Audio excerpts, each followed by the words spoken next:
Se escucha bien, ¿verdad? Sí. Lo que es difícil es empezar a hablar después de este sabor triste, ¿no?, que deja la película. Enormemente triste, igual que la novela. Es muy interesante ver cómo una novela se lleva al cine. Yo tuve la oportunidad de ver esta película hace muchísimos años, desde el 93, como ya decíamos. No había leído el libro entonces, leí después la novela y ahora vuelvo a ver la película, y entonces uno nota cosas que no hubiera notado, y uno desde luego reconoce el difícil trabajo de adaptación, lo difícil que es llevar una pieza literaria al cine y respetar su esencia, que hay varios cambios de los que podemos hablar, pero yo veo que en el centro está este cambio de los tiempos, esta vida desperdiciada, ¿no? Esta vida de un hombre destinado al servicio, que relega la parte emocional hasta que quiere enmendarla cuando ya es demasiado tarde. Y ahí ya nos decía David al principio que tiene que ver con el silencio, es decir, ese silencio que también está en la novela está en la película, y uno nota lo que le está pasando a Stevens, o a Mr. Stevens, según quien se dirija a él, ¿no? No sé si notaron que Stevens es como le hablaba el patrón, pero Mr. Stevens como le hablaba la servidumbre, ¿no? Todo este mundo jerarquizado que sin duda con el fin de esta aristocracia también se acaba, y se acaba el lugar en el mundo de Stevens, o de los Stevens, por generalizarlo, de los mayordomos, que hay un discurso muy interesante en la novela que aquí se salva con los diálogos, porque obviamente lo que es muy difícil es llevar la parte reflexiva.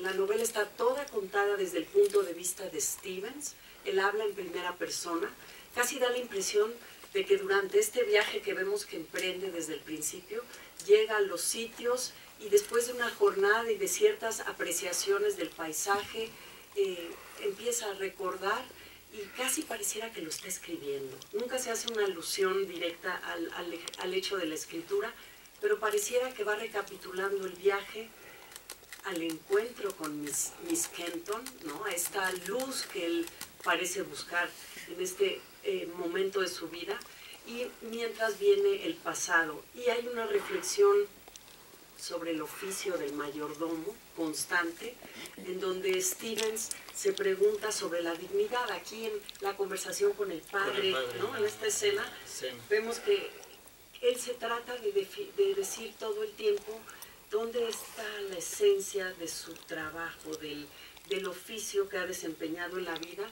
y que prácticamente como parte del oficio nunca se puede, más que en la soledad y la intimidad quizás de la noche en su habitación, puede dejar de ser ese mayordomo que tiene que estar en control, ¿no?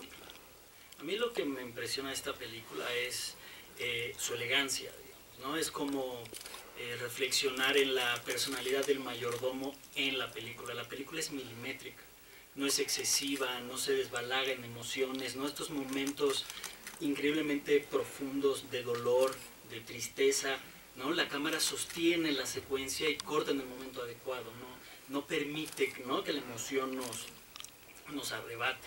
Es un poco la personalidad del mayordomo, de Stevens.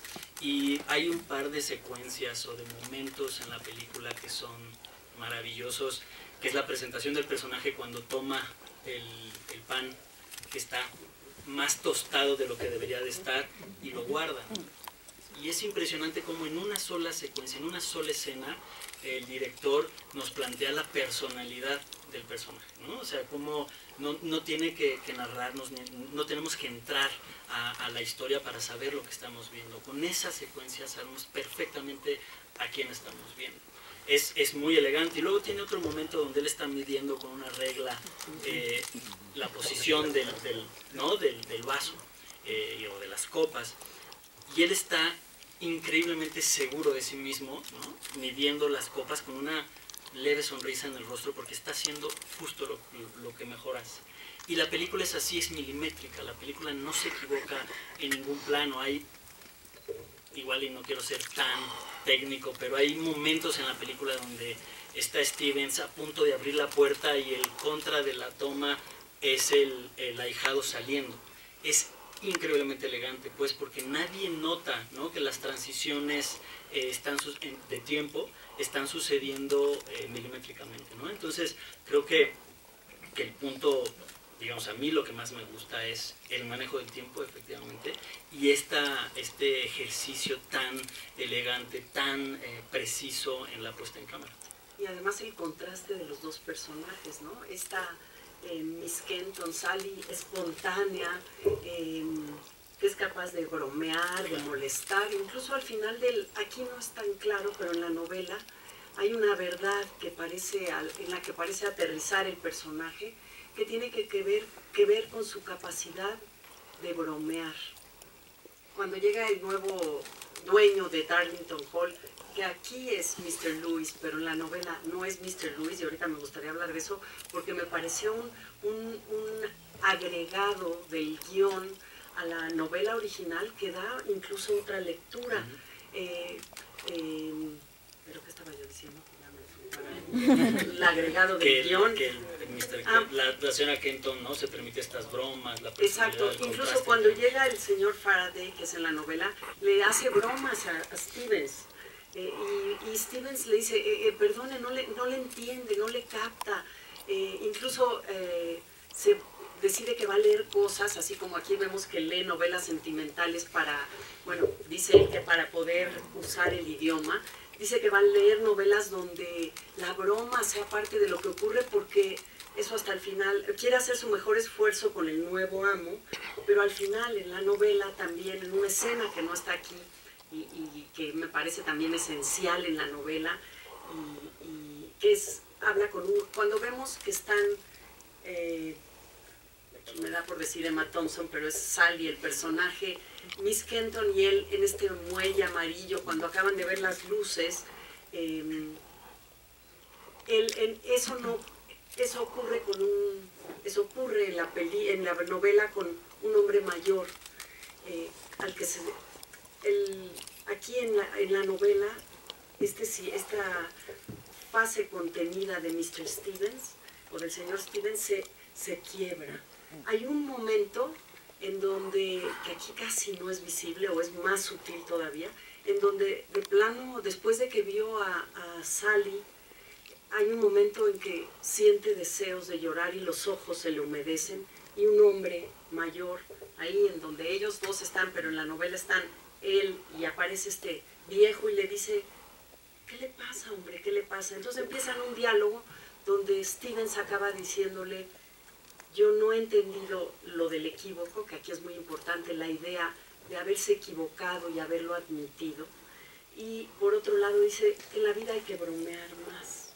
Se ha tomado tan en serio que de repente es la revelación, bromear es una parte importante que él no ha tenido en cuenta, y que en cambio Sally sí bromea con él, lo molesta, hasta que esta relación también va evolucionando de manera muy interesante al punto de quiebre donde ella quisiera que él la rescatara, ¿no?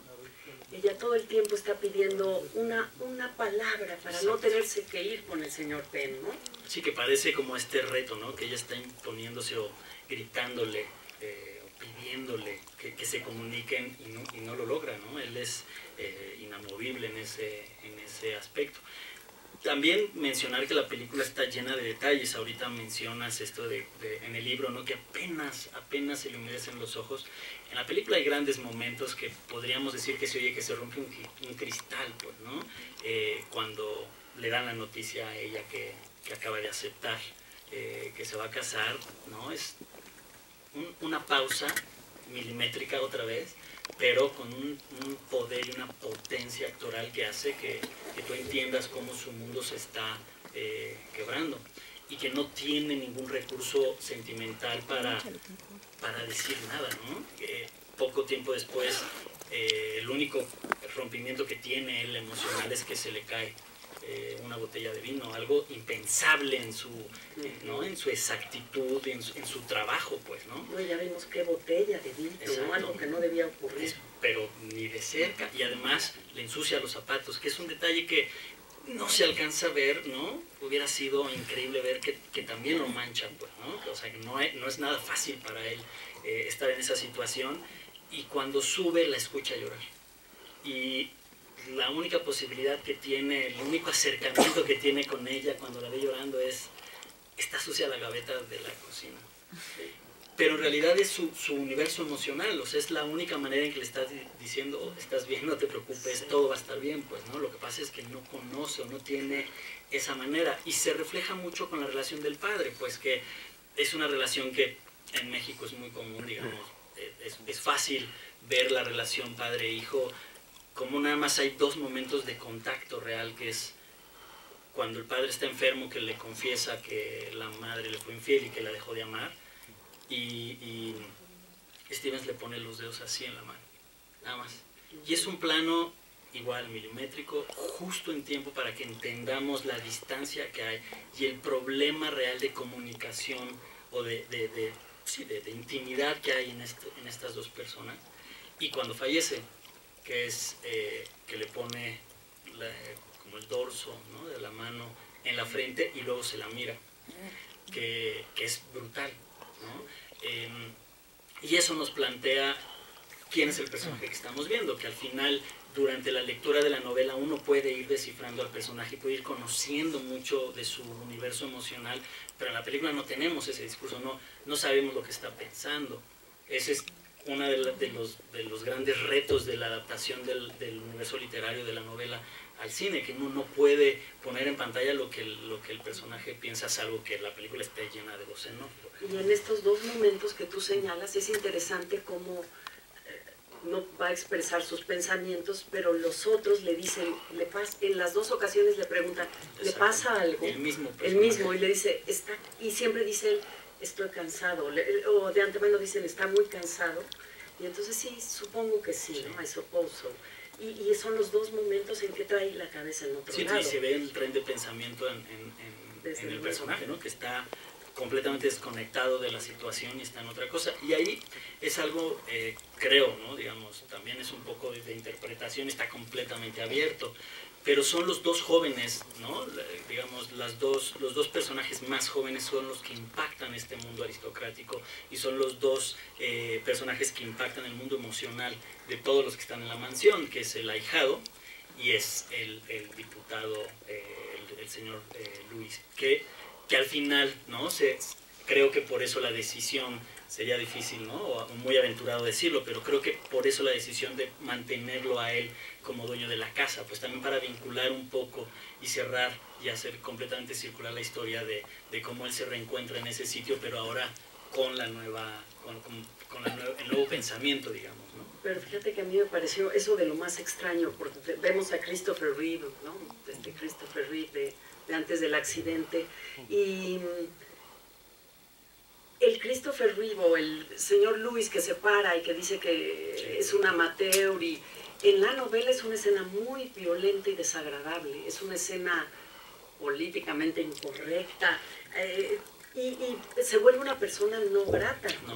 ¿No? Y de repente a mí me resulta muy extraño que él sea el que adquiere la casa, y que no solo eso podría ser, pero que Stevens, sabiendo que es alguien, el manejo de la lealtad está también en el centro de la novela, la lealtad a prueba de todo, ¿no? La confianza, no hay opiniones políticas, porque la estatura moral de aquella persona, es que esa es la idea de dignidad de Stevens, a la que está sirviendo, es suficiente, y es el buen deseo, ¿no? Incluso equivocarse, afirma, o el reconocer el equívoco de parte de Darlington, afirma incluso la estatura moral del personaje, por lo menos para Stevens, siempre. Entonces me parece raro que Stevens en la película acepte la relación con el señor Lewis, que va a ser su nuevo amo. A mí es de lo que me pareció más, digamos, yo no estaría de acuerdo en, eso, en haber hecho esa adaptación. Al principio dije que Christopher Reeve hará de dos personajes, no, es el mismo personaje en dos momentos. Y luego leí que hay el guión primero de esta película lo hizo Harold Pinter. Y Harold Pinter tenía, entre otras cosas, la escena final de la conversación con el viejo en el muelle, que es la escena única donde de verdad se quiebra Stevens.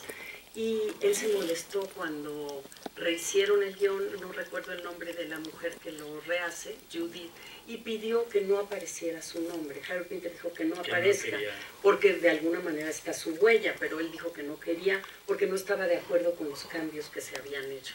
Bueno, me imagino que... Ya habían trabajado, cuando tenían, ¿no?, como una colaboración cercana el director con el guionista, y creo también que encontraron, quiero creer que estaba más enfocado en la relación, ¿no?, de ellos, y esta despedida dolorosísima, ¿no?, en el camión, y viéndola a ella, que ella sí se permite, ¿no?, quebrarse y sacar el sentimiento, y las manos que se separan, ¿no? Que además es un leitmotiv en la película, cuando el padre, que esa escena también es brutal, que el padre está hincado, ¿no?, con, digamos, la muerte en puerta, pero no se despega del carro y de la labor que su hijo le ha encomendado, ¿no? El deber, él tiene que estar ahí, aunque no pueda caminar, y cómo le quita dedo por dedo la mano de ahí, y luego se repite en una escena que es brutal y que es icónica, la escena del libro, que él, ¿no?, sostiene el libro y no deja que nada lo mueva, y ella le quita los dedos. Entonces son esos detalles que creo que tejen la historia de amor, ¿no?, la historia de no amor de estos dos personajes. Exacto, ¿no? Y que ella intenta acercarse y él la rechaza, y luego él en su poca capacidad o en su manera de demostrar cariño, pues se acerca a eso y es muy atento con ella, que además eso es increíble, como él siempre regresa, ¿no?, aunque esté destrozado y que el corazón hecho pedazos por lo que le acaba de decir, regresa y siempre tiene, ¿no?, la palabra de... es como muy atento, pero es esa negación a sentir. Claro, y uno puede descubrir que se dulcifica en los gestos de maravillosos de Anthony Hopkins, ¿no?, como de repente es un trabajo maravilloso el que hace él, ¿no? Porque sí, bueno, es de los grandes. Sí, y es curioso, esta novela cambió el destino literario del autor yo le digo siempre Kazuo Ishiguro, pero creo que es Kazuo Ishiguro, porque fíjense, había nacido en Japón, en Nagasaki, a los 6 años se va a Inglaterra, su padre era un oceanógrafo y se mudan a Inglaterra por el trabajo del padre y se quedan ahí para siempre. Y las dos novelas que había escrito están ambientadas en Japón, en su Nagasaki natal. Y de repente esta novela donde él deliberadamente decide hacer decide buscar una historia que vaya para una audiencia, a un público internacional, mundial, y decide que el mito del mayordomo, que es un poco hablar de los ingleses o de lo inglés también, y sobre todo subrayar, porque Ishiguro es un escritor de temas siempre muy sutiles, sus lecturas son el siglo XIX, sabe crear personajes de la altura y complejidad de los que vimos, y sabe narrar dentro de situaciones aparentemente sencillas la profundidad de la condición humana, sabe sacarla a la luz. Pero este libro le dio, ya decía David, el Booker Prize, y se tradujo a muchísimos idiomas, y lo colocó en otro lado, y él cuenta, y a mí me pareció en una entrevista muy curioso, que la idea del mayordomo, aparte de que había hecho lecturas donde había mayordomos, que un día venían a entrevistarlo y que la esposa le dijo, ¿por qué no fingimos que tú eres mi mayordomo? Tú, esposo mío, eres mi mayordomo, y que te entrevisten. Y empezaron a hacer una broma con el mayordomo, y él se encantó con el tema del ser mayordomo, y dice que para escribir la novela, y esto tiene que ver con el lenguaje, que también está aquí muy bien proyectado en el habla, en el modo de hablar del señor Stevens, él buscó a ver si había literatura de la servidumbre en esa época. y le llamó mucho la atención que pese a que había, ya vimos la cantidad de trabajadores que tenía Darlington, y si están viendo Downton Abbey, ya vimos que era, y una famosa serie Downstairs, Upstairs, que era este mismo mundo tan habitado arriba como abajo, ¿no? Entonces se dio cuenta de que a pesar de todo las anécdotas y la vida de servidumbre de un amplio sector de la población inglesa, no había nada de literatura. Él tuvo que inventarse los códigos de servicio, eso que habla del plan del staff, ¿no? Que dice, no, cuando llega el nuevo dueño que le dice, lo que tenemos que cambiar es el plan del staff, dice que eso se lo inventa Ishiguro, no sabe si había un plan. Un poco tiene que rehacer ese mundo y sus leyes y sus propias reglas a partir de la imaginación.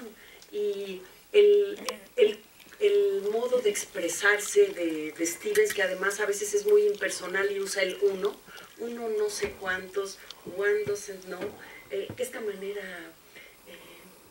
como muy cuidadosa, con una propiedad y con la lejanía de la corrección, ¿no?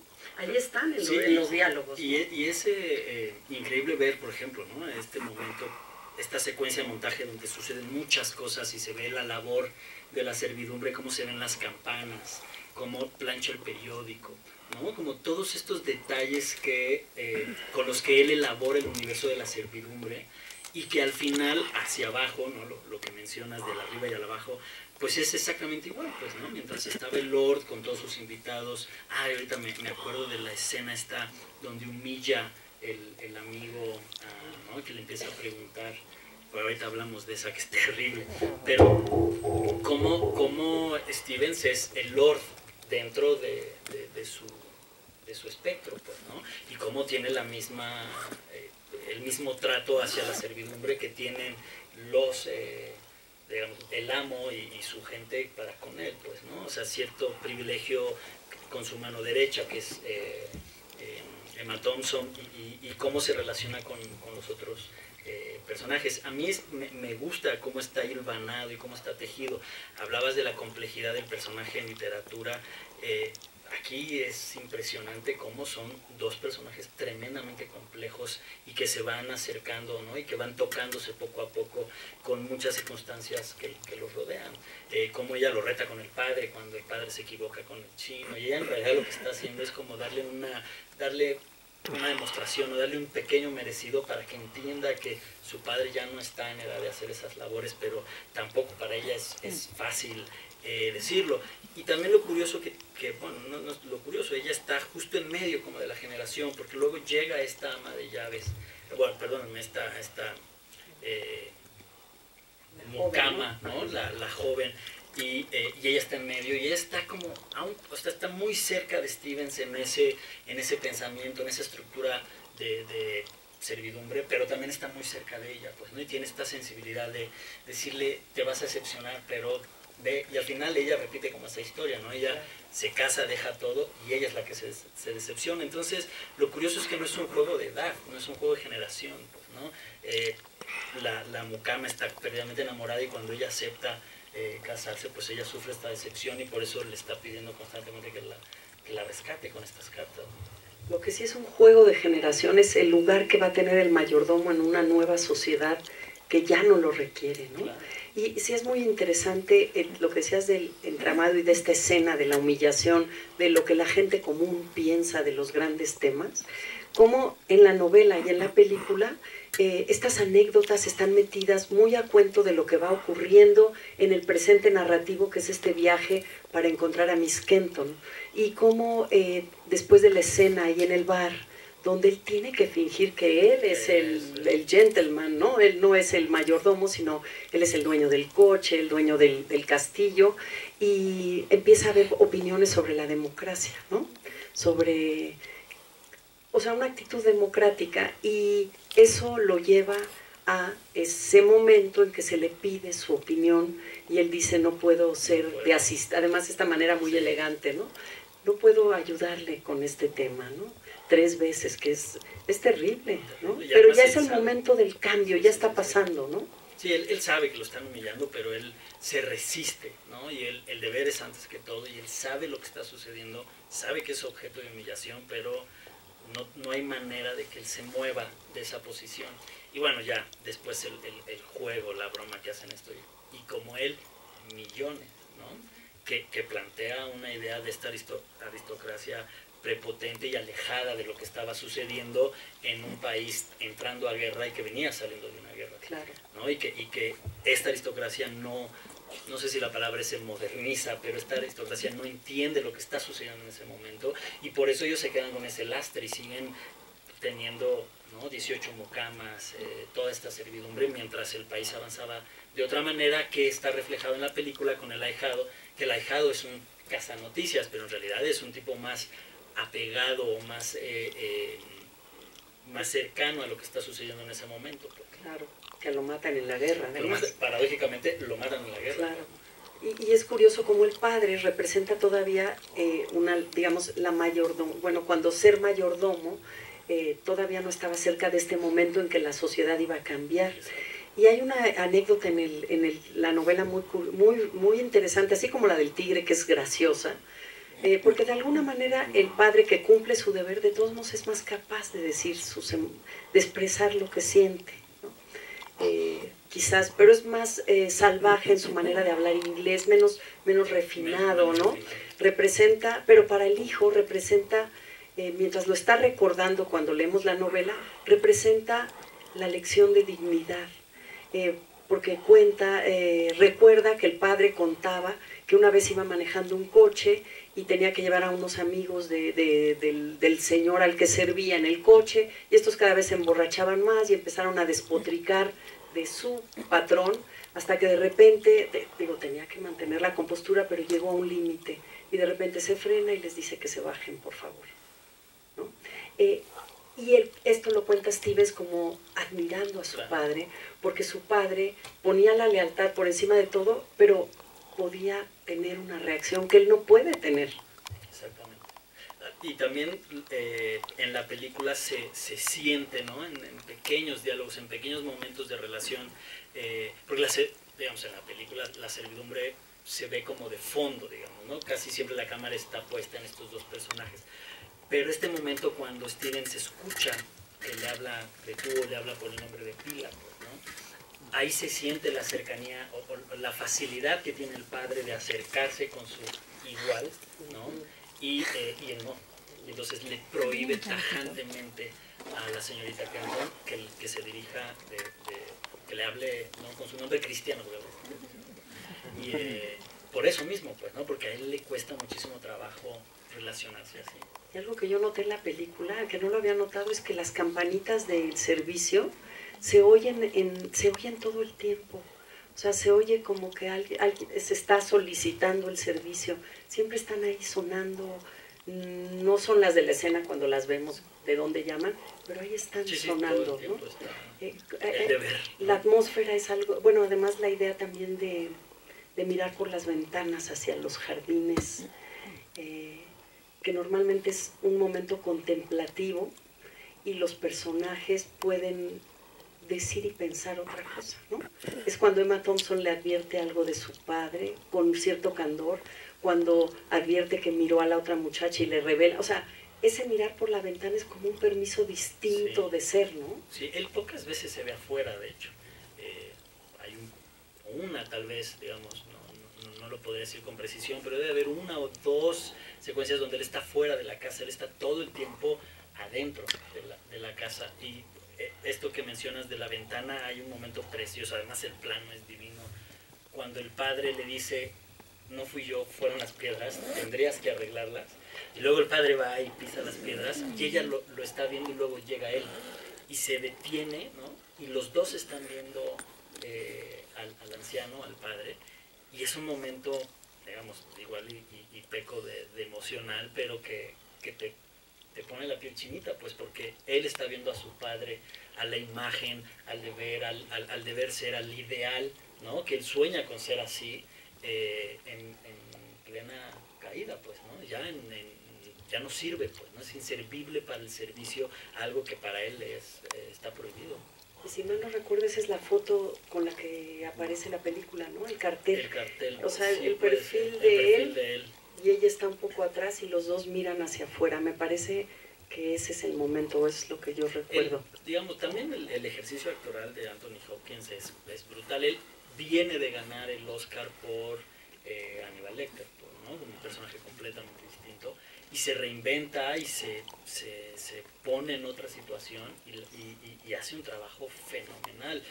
Estos silencios, estas pausas donde parece que nada sucede, pero su emoción, su pensamiento está como buscando una salida, tratando de encontrar algo, y siempre menciona algo del deber. Y lo transmite, es un ejercicio de director también, pues en dónde pone la cámara, qué es lo que observamos para que podamos sentir esa emoción sin que él llore, sin que él no se tropiece, sin que agache la mirada. Son detalles, decisiones del director para hacer que el personaje pueda transmitir todo ese universo interno sin ningún diálogo. Algo que a mí me llama mucho la atención de esto es del autor de la novela de Ishiguro, es cómo, no sé si han leído algo de él, pero cada una de sus novelas es un universo distinto, un riesgo diferente. Digo, este era un riesgo que nada se parecía a lo que había escrito y en nada se parece a lo que ha seguido escribiendo. De hecho, la música, él quiso ser músico, y la música es un elemento muy importante, yo creo que de la forma en que construye su universo literario. Y creo que esta película tiene una cadencia en esta lentitud que va avanzando hacia el drama y que va muy bien con lo contenido, que se parece mucho al espíritu del libro, ¿no? Todo el libro tiene un tono, igual que una película, un ritmo, una música, una cadencia, y creo que ambas se reflejan muy bien, la película y la novela. Sí, de hecho hay un momento muy emotivo musical, digamos, que es cuando la primera pista de que el padre está cayendo, ¿no? Que viene en esta bajada, que es cuando deja la escoba y el recogedor y se mete al cuarto. Cuando él deja la escoba, viene un acorde, sí, ¿no? Que ya es más una pieza emocional, pues, ¿no? Y de ahí empieza a construir con la música esta emoción, porque al principio más bien es como una música que acompaña la labor de ellos cuando se están preparando y todo, pero en ese momento juega la música, ¿no? Ya empieza a ser una herramienta emocional muy cuidada, muy contenida, que no se extiende, pues, ¿no? Que no sucede con otras tantas películas mayormente americanas, ¿no? Que usan la música como un elemento narrativo completo, y que muchas veces la misma escena o el planteamiento actoral o la puesta en cámara no logra transmitir esa emoción, y entonces la llenan de música para poder escalar, y entonces sí que conecte con el público. Hay películas, ¿no?, que están musicalizadas de que arranca la película a que termina la película, y aquí no, aquí está en el momento justo, ¿no? Y cómo va avanzando con él. No sé qué opinas, pero a mí Darlington, aquí el personaje Darlington no me gusta tanto como en la novela. Aquí siento a Lord Darlington mucho más disminuido que el personaje que es en la novela. Tiene mucho más carácter en la novela, incluso sus decisiones por eso son más terribles. Claro. Sí, creo, digamos, a mi opinión personal, creo que hasta es el actor como más lejano de lo que está sucediendo, pues, ¿no? Tiene 3 momentos importantes, pero prácticamente son diálogos muy pequeños con él, y lo sacan de escena, pues, y lo sacan de escena igual, y es como un ejercicio o una decisión de ponerle la cámara todo el tiempo a Stevens para que podamos entrar en ese universo, porque además es un tipo increíblemente complejo, o sea, está sucediendo muchísimo dentro de él, como para quitarle la cámara y permitir ver, ¿no?, al amo, al Lord, teniendo como este amorío con la ideología nazi, pues, ¿no? Por eso corre a las judías después de leer un texto, que al final puede parecer un recurso fácil, ¿no? Que está leyendo, ¿no?, como la filosofía nazi, voltea, las lee y luego dice hay que correrlas porque son judías. También se vale, ¿no?, a veces que el recurso solucione rápidamente toda una idea, y entonces el espectador cae en cuenta de este amor o esta cercanía que está teniendo con la filosofía, en lugar de construir íntimamente con puesta en cámara al personaje, que eso lo está haciendo con el mayordomo, por eso creo que lo aleja un poquito. Y también, bueno, el personaje del señor Luis también creo que es un poco deslavado, sale en 3 momentos. En cambio, Hugh Grant de Cardinal está muy bien, está ¿no? Muy bien, sí. Y además es preciso, pues, porque además es esta juventud, pues, ¿no? Que quiere saber.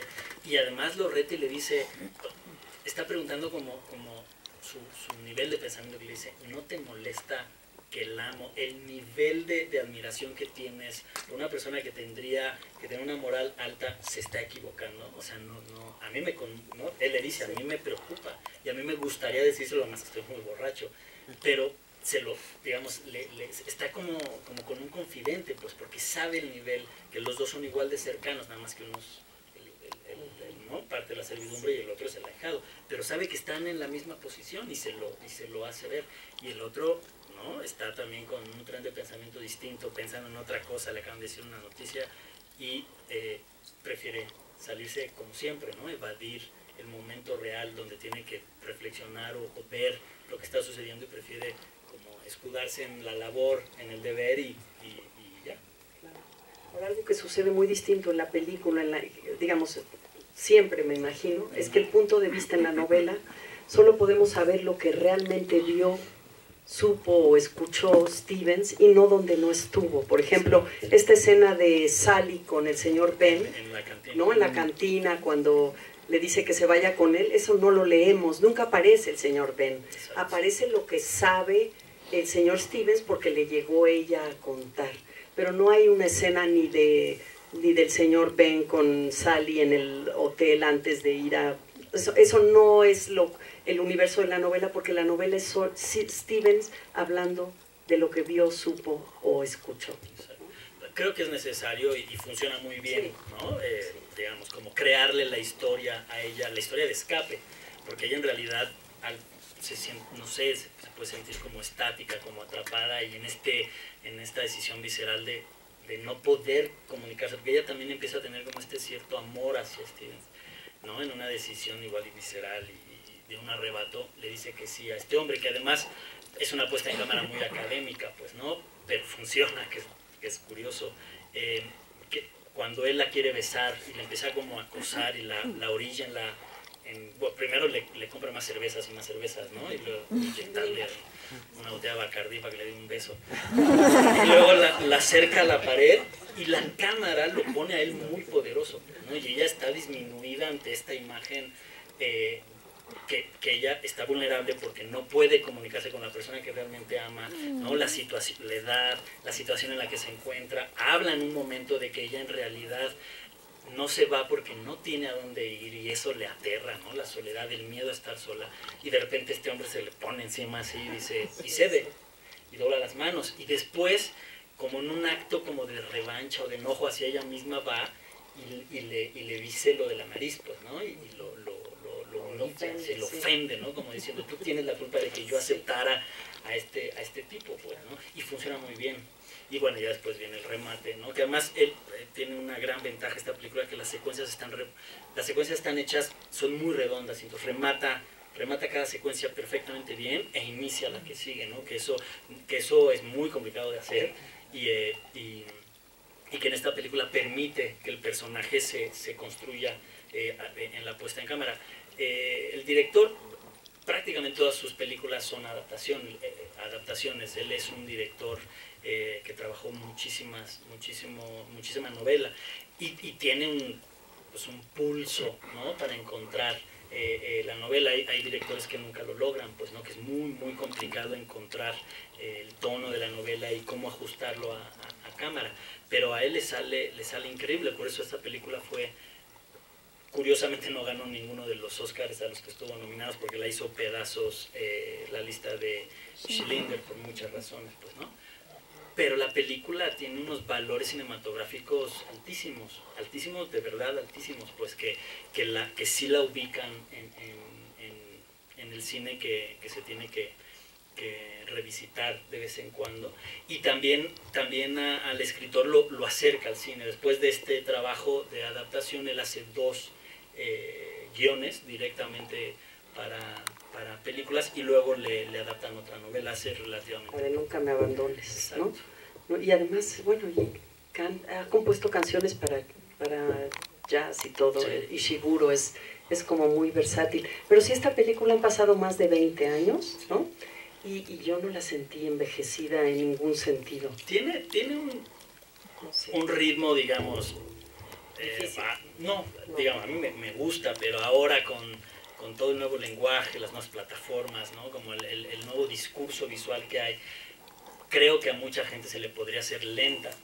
Sin embargo, es necesario esa lentitud para poder mirar a los ojos a Stevens, ¿no? O sea, ver lo que está pasando en un tipo de una edad ya avanzada y que no puede tejer relaciones con otro igual, ¿no? Y cómo su vida se va desquebrajando con cada mala decisión o buena decisión que toma.